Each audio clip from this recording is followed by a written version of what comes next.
जवान दिल बानी हम डीजे लइका रंजीत हमरे सिवान खेलावतारू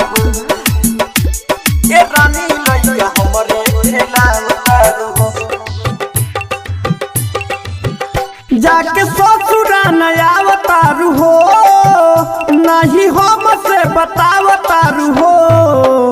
लेके गइलू जवान दिल बानी हम लइका हमरे खेलावतारू हो लेके गइलू जवान दिल बानी हम लइका हमरे खेलावतारू हो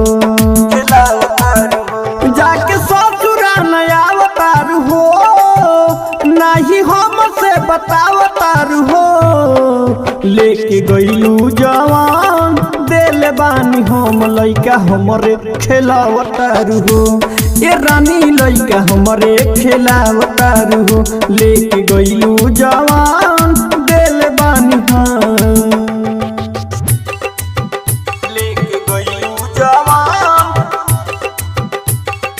दिल बानी डीजे रंजीत सिवान देखी के लइकवा तोहर कहे हमें पापा हो हमरे पयाइल बाइसन बुझाता हो देखी के लइकवा तोहर कहे हमें पापा हो हमरे पयाइल बाइसन बुझाता हो काहे बोलता उ हमरा नियन जवन कहे के चाहतनी हम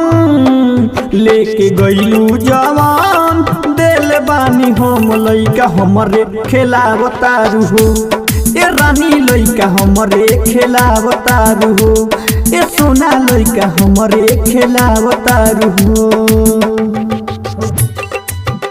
लेके गइलू जवान दिल बानी डीजे रंजीत सिवान पूछला पकाहे नहीं बोलतारू लूरे से कहतारू हट होने रह सहुरे से पूछला पकाहे नहीं बोलतारू लूरे से कहतारू हट होने रह सहुरे से राइटर अंगद के मानिल कहन